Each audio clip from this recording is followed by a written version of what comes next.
You're listening to Coaching for Leaders. This is episode number 64. Today's topic, 8 ways to get results by managing up.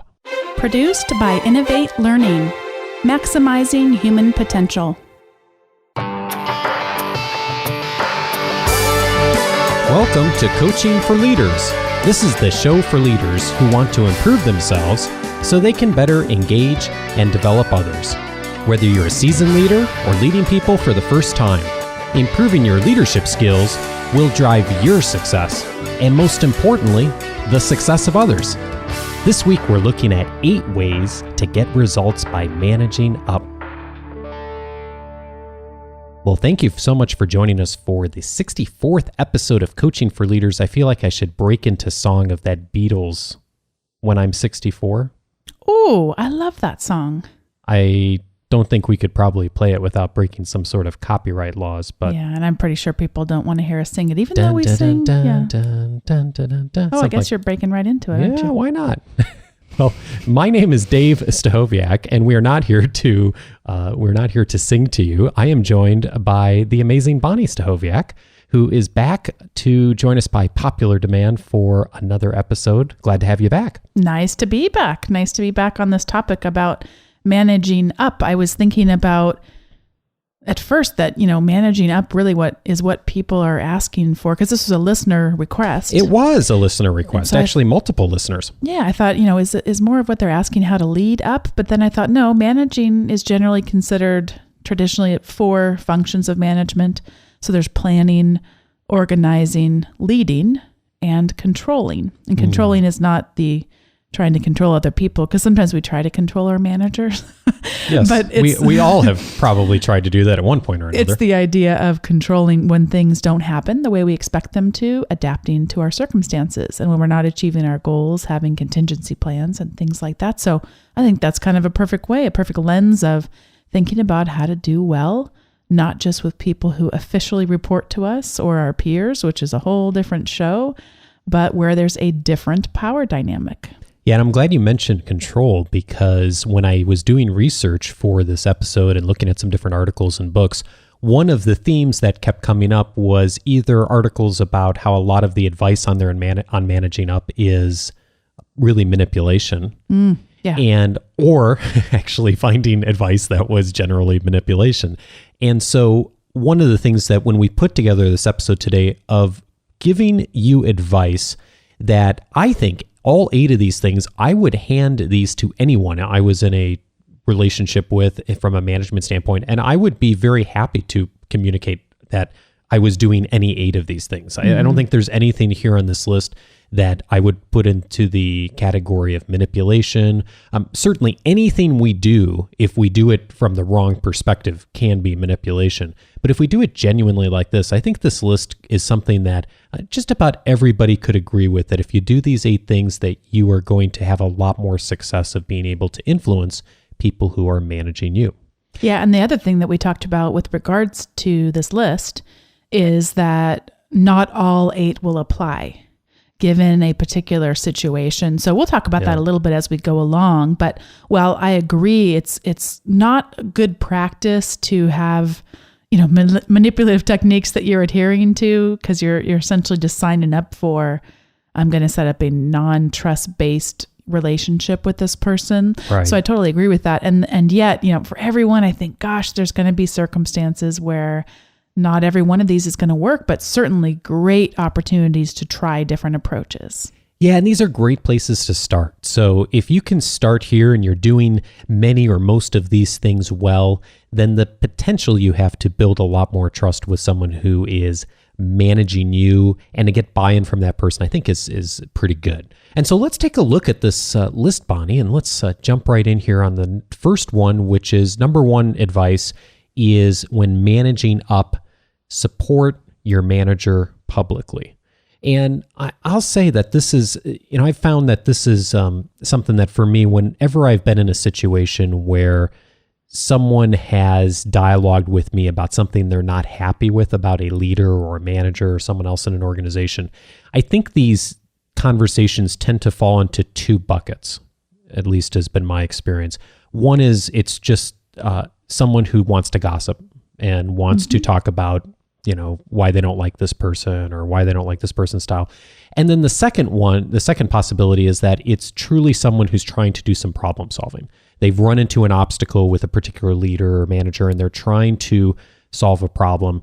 And I try not to, and I would certainly recommend for people to try not to engage in the gossip. It's just so counterproductive to gossip about a leader or a manager, and inevitably there are pieces of that are going to ultimately come back to that person, particularly if you do it a lot. That is going to destroy any trust that you have when you're trying to manage up. So while this one isn't something directly you would do with your manager, if you're not supporting them publicly on their priorities and the types of things that the decisions they've made, then you really do open yourself up for destroying trust with that person. Yeah, and if you're not going to be able to support whatever it is because you have disagreement there, at the very least, keep your mouth shut. So yeah. At the very least, I completely concur with you, supporting them, helping them.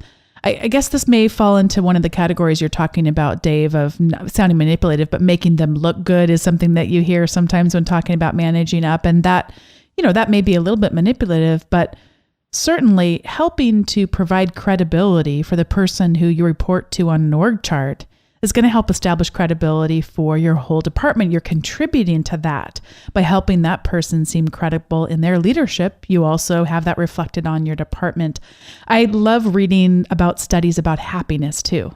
And so this comes out in studies about happiness too, is that actually our complaining about our jobs and our work and, our lives and what's going on, the happiness research has distinguished it this way too, that actually if we're just venting, we're actually better off to just not talk about it, which I'm sort of afraid to tell you this, Dave, because I still sometimes want to vent, but I'll call it problem solving then. But but literally, exactly. That actually venting doesn't make us any happier. Although there was that study that talked about that if you curse, you actually experience less physical pain. So that's kind of a cool one. So as long as you curse when you're venting, I think it's probably okay. No. And we can't, for those of you wondering, we can't demonstrate cursing for a whole number of reasons. One, we would lose our clean tag on iTunes, and two, it's just not us, and three, if you're driving around with kids in your car, that wouldn't be probably real appropriate if all of a sudden you and I just busted out in cursing to demonstrate it.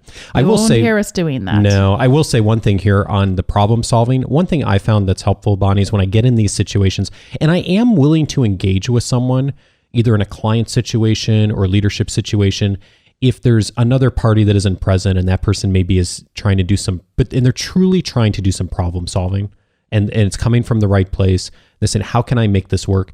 What I will try to do in that situation to support the leader publicly, whoever it is to look at things try to get both parties looking at things from the other person's perspective. Mm-hmm. So when that person is saying, well, this and this and this, and I'm unhappy about this, I'll say, okay, let's look at it from this leader's perspective, the person who's leading you. What do you think is causing them to make these decisions? Why do you think that they're making, and you may not agree with them, but what do you think is leading to those actions? And I found that when dialogue like that happens, two things happen. One is it provides some productive dialogue and some actions. But secondly is I don't need to get into the, okay, you're right, they're wrong type of thing, which just isn't helpful. Yeah, I had a leader in the past where there were some challenges with responsiveness. And so, that came up, not getting any kind of response to calls or emails, that sort of thing. And so, instead of getting into the gossip or the venting, we can kind of change the conversation and the dialogue toward what is the goal. So what was the goal, whether it was someone else trying to get a response or whether it was me trying to get a response? Well, we can sit there and talk about that all day, but it's not very productive. How about what were we looking to get a response on? And then that's to me where you're problem solving, saying, gosh, are you going to be in any meetings, in the future with them? Or, in this case, I was able to catch the person in a hall and just be able to, get some buy-in to something that we needed and be able to move it forward. So that's something that I think can be helpful too. Cool. Well, let's look at number 2 here. Tell your manager what you are planning. This is something that I probably find frustrates people more so than many other things in interactions with managers, is the manager and the person they're managing have some sort of conversation or dialogue up front about a project. The party goes and starts working on it or finishes a project or finishes the work, hands it in or reports it back or briefs the manager, and that isn't at all what the manager expected or wanted.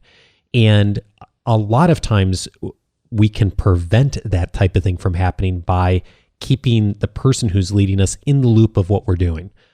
And just letting them know about what we're planning. Hey, here's what I've thought through. Here's my action items going forward. What do you think? And just doing that, 5 or 10 minute kind of check-in, a lot of times can prevent the 2 to 3 weeks of work or progress on something which ultimately isn't aligned with the objectives that the manager wanted. Yeah, I've worked in situations before where a manager was very concerned about what meetings. It was at a large institution. And so, the politics are crazy anywhere like that. Yeah. Wherever you go, there you are. But so I remember, she was always really sensitive about who the different people in our departments were going to be meeting with. And that was a little bit frustrating because I wasn't accustomed to having that level of focus on, down to the level of meetings and who that, but boy, I learned that. Mm-hmm. And so it would be that, and there was kind of initially this feeling of control, and I'm not sure I handled it well in the beginning, but after I kind of get over it, well, you know what? Because to me, I like to label it, and that's not always really healthy. So to me, it was an ego thing. Oh, you just want to be there because you want to get the limelight. And so, me framing it that way is not going to be really helpful because then you just locked it into I'm right and you're wrong and, that kind of thing. And then I think as I was able to see, it is difficult to be a senior leader at a large institution like that. And it's not like, any losses that go on can just be quickly tucked under the cover. These are things that show up in the news. We'll read about this institution pretty regularly here in the news. And so I think I didn't fully appreciate the stress that would cause and the level of scrutiny that smart, intelligent leaders who have worked in an environment like that have done over their years. They figured it out not to let things like that happen where it could potentially hit the news or, get elevated to the level of, even above the executive level to a board, for example. Yeah, and I should emphasize, this doesn't have to be anything grandiose or big or setting big meetings as far as keeping people in the loop or what you're planning or doing. I've had many times in my career where I've been working with a leader and I've just left a brief voicemail or I've sent an email and said, here's what's going on. You don't even need to respond unless you have comments or questions. Just want to keep you in the loop. And I've had many times where people have come back and said, oh, I really appreciated that, even though I didn't respond or I knew where things were going along the way. And I think in particular, this is really helpful if the task or the project or whatever you want or are expected to do from the manager is not clear up front. Yes. And so if it hasn't been clear, or if you've gotten burned in the past, in this particular relationship where you thought something was very clear, they clearly communicated, and it turned out they had something very different in their minds. That's where I think this principle is really helpful of keeping someone in the loop about what's going on and what you're doing and what you're planning. 5 minutes can save you weeks of work. Yes, and another thing around that planning process, I think both are great. I think, Dave, in terms of emphasizing the just heads up, quick, not anything formal, all the way to we all can always be benefiting by getting better at our project management skills. Mm-hmm. And to me, a big part of that in my career has been not just the step-by-step, although step-by-step is really important to think about sequentially. How does this happen? What kind of resources is it going to take? But also getting really good at doing stakeholder interviews. And stakeholders are anyone who has a stake in the outcome of whatever it is you're working on. So this could be your customers. This could be your manager. This could be other managers who are at your manager's level. So in that case, you're kind of perhaps looking like you may be stepping on things. But if you're open and talk about it in advance, that kind of stakeholder input, when you've done the rigorous work around that, can be so powerful and can help even more make your manager look very credible and also make your department look like and actually make a difference in the organization and be providing the kind of value I think we all want to have in our organizations. And so that actually is going to lead to one of our later topics here. But let's first jump to number 3, which is avoid surprises. You don't like surprises very much, Bonni. I'm not a big fan, no. No, and most managers are not fans of surprises either, even if they like surprises in their personal life. Communicating things immediately is a really good practice to get in if you want to build trust and manage up. And one of the rules I've had for myself over the years, and Bonni, this is one I've struggled with because I think, my first inclination when something goes wrong, it's especially earlier in my career, was, okay, how can I fix this or make this to be like not a big deal? And I've learned sometimes the hard way over the years that when something isn't going right, that, yeah, sometimes it makes sense to take a few minutes or a few hours to kind of think about what's the best way to respond, but to get people in the loop as soon as possible, that it's always better. I shouldn't say always, but it's almost always better that someone knows something in advance. And if it's not a big deal, it's not a big deal. But then trying to, have something get covered up or not talked about, and then someone to find out about it later. Not good. Not a good way to earn trust. I remember that back when the September 11th attacks happened, as people might remember, the travel industry just plummeted, as did so many other industries. I mean, that we really had not just grieving as a country over the losses of lives, also there were economic challenges that came after those attacks. And so I worked for an organization that had an annual conference every year. And so if you've worked with hotels before, you know that you have to go in and reserve a block of rooms, and you're contractually bound then to those rooms. And if those people don't show up, you're on the hook to pay the difference between the people who sign up for those blocks of rooms and the extra ones that you now don't need. Yeah. Well, that's the situation we found ourselves in, incredibly compounded. I can't remember now the specifics, but something like, half or 40% of the rooms were actually what we needed.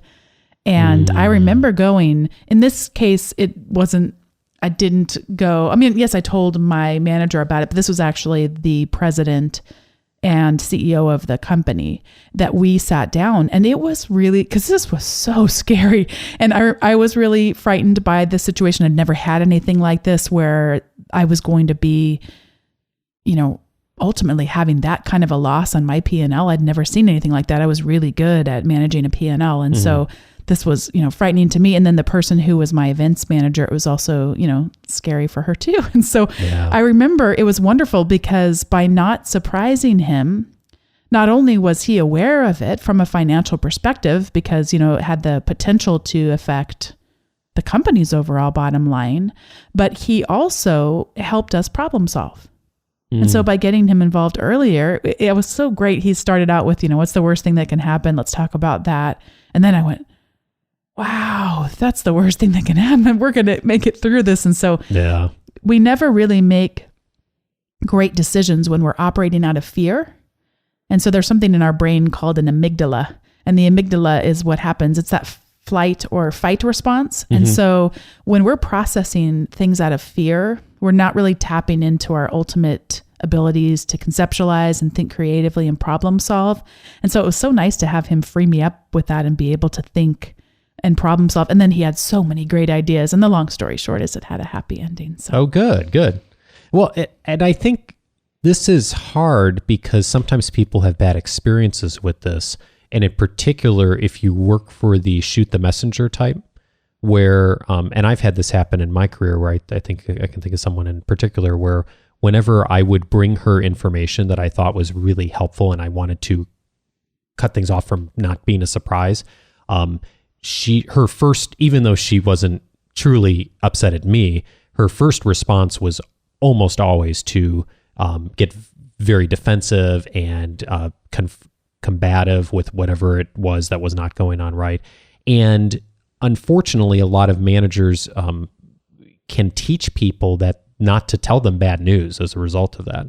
So if you work for someone who is the shoot the messenger type, where they tend to respond really poorly to bad news in the moment, that's something just to keep in mind. But I would also say is don't let that stop you. Because over time, if you are someone that builds a reputation of someone who will come with information, good and bad, and be open and transparent about that person will probably trust you more than a lot of the other people in their organization. We've got number 4 now, which is one you hear often, but you can't hear enough. Come to the table with solutions. Yeah, this is something that, and actually this is also, be careful with number 3 and number 4 together is, come with solutions. Don't just come with the problem. Mm-hmm. So yes, don't avoid surprises by all means, but also come to the table with a solution, having thought through, even if you don't have a chance to have thought through the entire solution, at least have thought through what are the first 2 or 3 actions that you're going to take given the situation that's happened. And, the last thing that your manager wants is more problems. What they are paying you for is to come to the table with solutions. How are you going to use your creative energy, your knowledge, your resources that you've been empowered with to solve the problem? And this is something I think almost all of us, if we really check ourselves before we go into a meeting with a manager, is to really think, am I truly coming to the table with a solution, or am I just here to talk about what the issues are? And if it's the latter, we really should step back and think clearly about what is a solution to this problem. Yeah, I think number 3 and number 4 definitely tied together.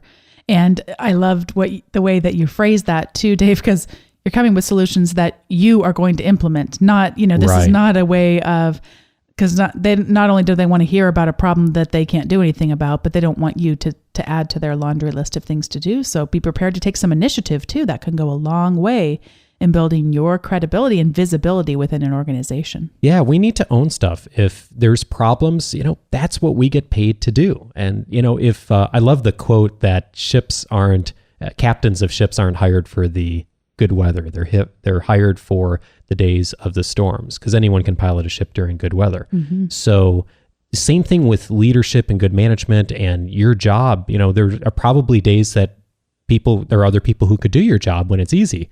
But you're paid for the tough decisions. You're paid for coming to the table with solutions. So that's the first thing to be thinking whenever something does get tough is, how can I resolve this? Now, you may dialogue with your manager then about what are some different ways to look at the solution, and they may have different suggestions or they may have a different idea of where to go, but at least come to the table with preparing to move forward with action. Number 5, we have connect requests to their priorities. And this gets back to ultimately what's the organization there to do and what is the manager there to do. And most managers care about impact and sustainability. And there's a whole bunch of different words you could use for this, but at the end of the day, it says the organization doing what it is supposed to be doing. So is what you're trying to manage up or get buy-in for, is that ultimately connect with the organization's mission, objectives, what it's supposed to be doing in the world? And then, does this thing you're recommending, whatever it is that either going to help the organization to build revenue or reduce cost? And ideally, you would do both of those things at the same time. But at the very least, you want to be making recommendations and managing up on things that are going to help to, get the organization in a better position financially, but also ensure that it's in alignment with what the organization is supposed to be doing in the world.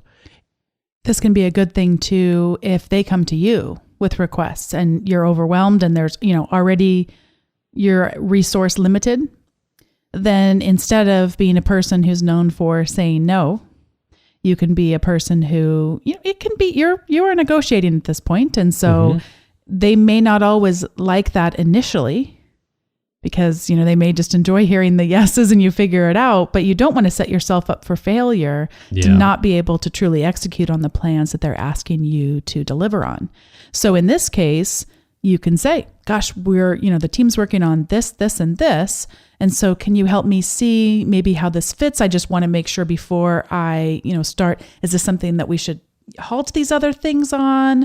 Or is it something that, once we've launched and then we have a little bit of a delay after we can begin, and that'll really help them catch sight. And that's back to as well, if you're a good person who plans well, you've got those resources kind of allocated. You can do that. And I like to have things that are visual for some leaders who are more big picture, which a lot of leaders are, to be able to see, these are the kind of time frames that, things are happening.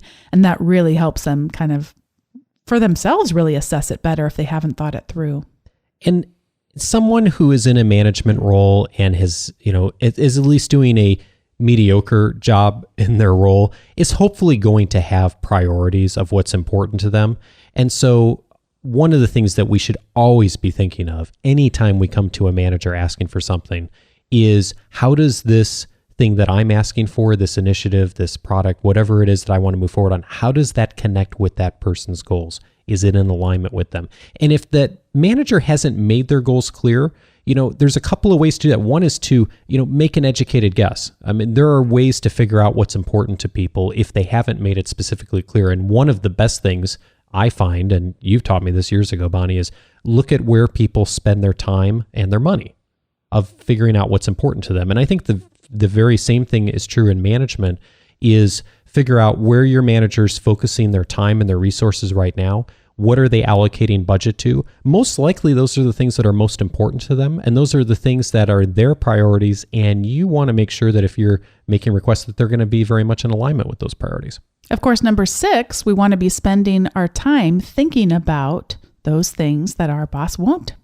Yeah, and I actually had something happen to me years ago early in my career where I had been asked to do this big financial reconciliation project. And I remember it was, one of those things that was going to take days to do. And so I went through and did all these things and analysis. And I remember I did this whole color-coded chart on this financial analysis for this organization I was working with. And I presented it back to the management team.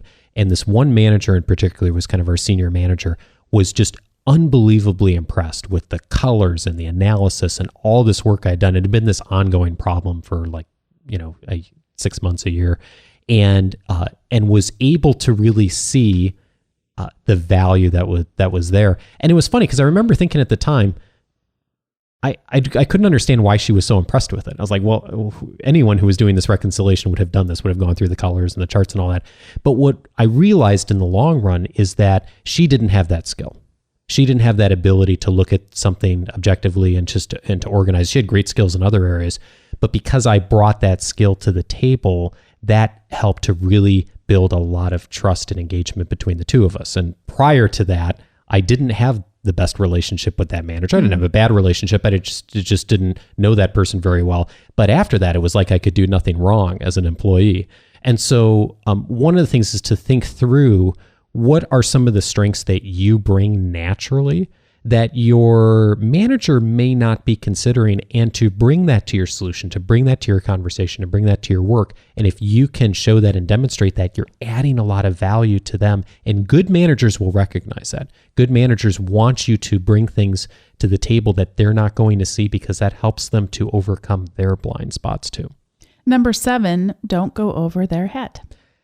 Yeah, we were talking about this before we started recording, and there are some exceptions to this rule, of course, and I think, Bonni, you'll mention a few of them, but generally speaking, think about how, if you've ever been in a leadership role and someone's been in a leadership role above you, and someone you were leading went above them. I know that's happened to me in situations in leadership before. It really does break a lot of trust. If you are reporting to someone and they're the person that's making decisions, and you try to influence them by going above them, most people are going to respond very poorly to that. And at the very least, it is going to limit the amount of trust you have with that person and your ability to influence them in the future. The reason people do it, of course, is because it works. Sometimes it will get you the result you want in the short term, but long term, it creates a situation where it's a little more difficult to be able to influence that person. But of course, there's some exceptions to this too. Yeah, I was going to quick mention, I had a manager who was so wonderful. And this was not a situation of people going over someone's head, but it was a situation where people would come in to speak with him about conflict that they actually had with someone else. And so he would train everyone not to do that, because he'd go, oh, let's go ahead and get that person on the phone and get them in here. And all of a sudden, the people who wanted to go in and complain didn't want to do that anymore, because if they were going to complain, they were going to get to have that conflict that they were so trying to avoid. Right. And so, the hope is that whoever it was that someone might feel tempted to go over the head, as you said, it wouldn't work.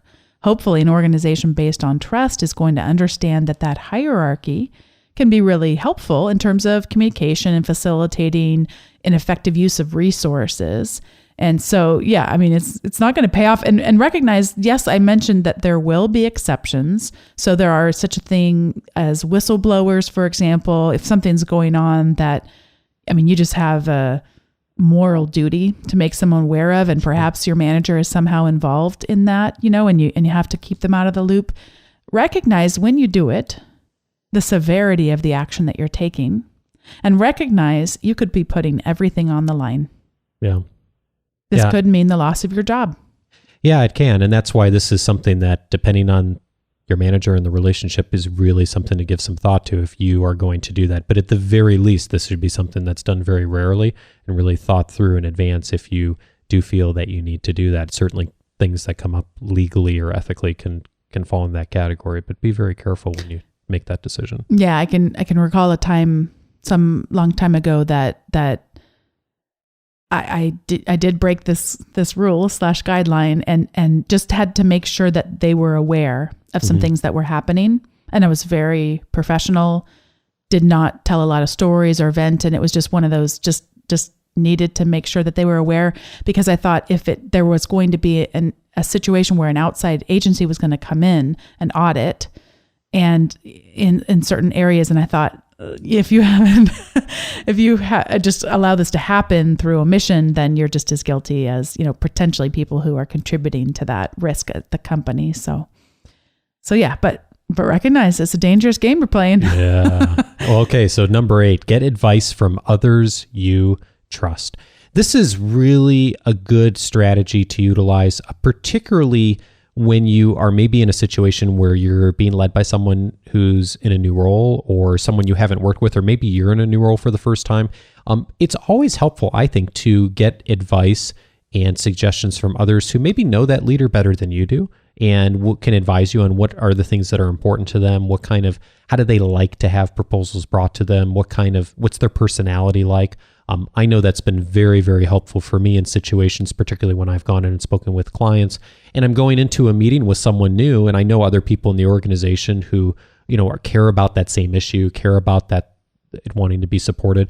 And so we'll have some dialogue about, what's the best way to position to this person, not in a negative way, not in a critical way at all, but just an information gathering of how can I best support this initiative and can best connect with that person.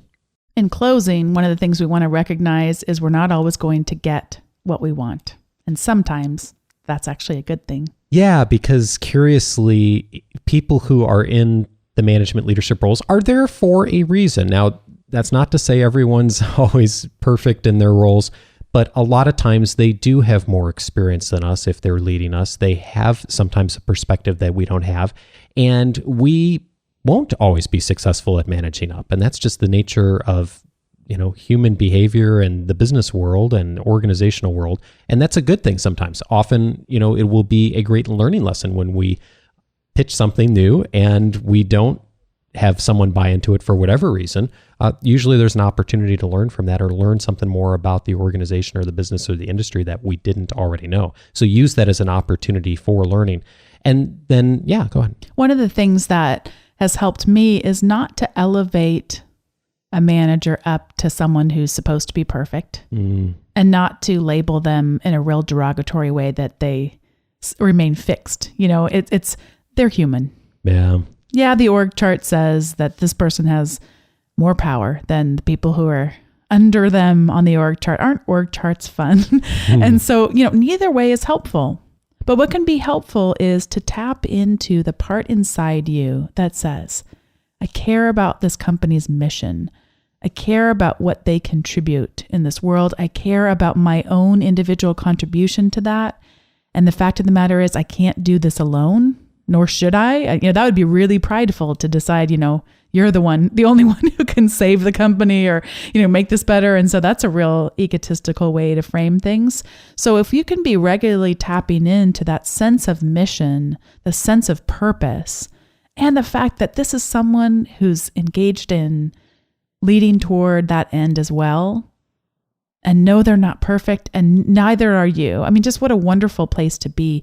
And if there's anyone listening who can't tap into that at all, and you can't have that sense of meaning about your company or its contribution, then boy, is that ever some soul searching to do to really try to decide, is this going to be something that you feel like you can leave a legacy in the long run? And I know that that's idealistic to me. We all go through seasons, times in our life where, hey, got to pay the bills. But boy, if your time of your life has turned into 10 years and then into 20 years, then that's a really a disappointing way to live. And you think about, most of us spend more time working than we do doing anything else in life. Yeah, and managing up ultimately sometimes is about managing ourselves. And so we want to be patient, and we want to be certainly flexible with the people who manage us in our lives. Mm-hmm. At the same time, if it's not working and the connection isn't there, sometimes that means we need to manage ourselves and make choices to move on to a new organization or a new opportunity. And ultimately, if we are willing to look at ourselves too in this process, then we can manage up and influence people a lot more effectively. And don't get discouraged if you don't see people playing by these same rules. I know people break these rules all the time, but you can do amazing things if you do these 8 things with some consistency. I had a great example this week of just being able to manage up and do some things that will really change people's lives in an organization that we partner with. And I'm really excited about that. And so yes, sometimes these poor practices will work in the short term, but in the long run, don't get discouraged. There's a lot that you can do to influence good in the world if you can do these 8 things. And of course, we're wondering what you might do. So if you've been thinking what you could do as you're listening to these 8 things, we'd love to know what you're going to do. And the best way to do that is to go on the Coaching for Leaders website. Go to coachingforleaders.com/64, and you will see the notes of these 8 on the page there. And that's a great way to let us know what you're planning to do and how you're planning to implement some of these. Or other ideas that you have that you've done in the past that have worked really well. I'm sure we only skimmed the surface. We did, but it's a great place to start, and it's a great way to begin to think about how we can influence the world. If you and your manager agree on everything, the old cliche, one of you is unnecessary. So we should be challenging with new ideas, new ways of thinking. Sometimes things are going to go our way, sometimes they're not. But the effective dialogue is going to help us build trust, influence people, and ultimately be able to do greater things for our organization. Bonni, thanks so much for being here. Thanks for having me, Dave.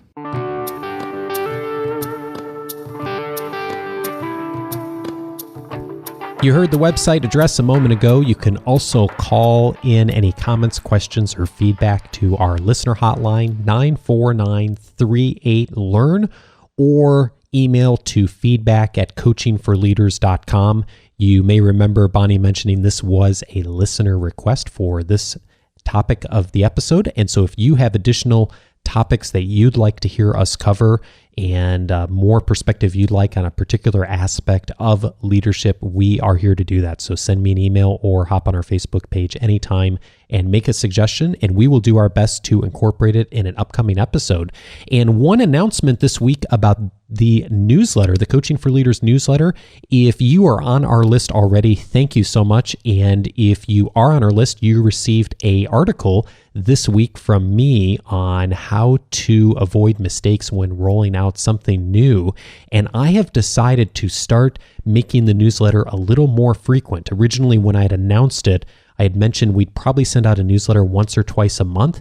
I've decided to move that up to about once a week. So you will be seeing a newsletter once a week from here on out for those of you who have subscribed. And it's really less of a newsletter and more of a article or a snippet or something that'll be valuable to you to assist you in your leadership skills this week. So if that is of interest to you, go over to coachingforleaders.com/subscribe, and you will get that weekly. We're shooting for Wednesdays to get that out. So watch for that in your email inbox. And if you're already receiving it, always open any comments, questions, suggestions you have on the articles each week. And feel free to join the conversation when you get that. There's always a link there to jump in and join the conversation and to continue the dialogue about what we're discussing on those articles. Hey, thanks for those of you who hopped on our Facebook page and liked it this week. That is Tor Stenbakken and Jonathan Dean.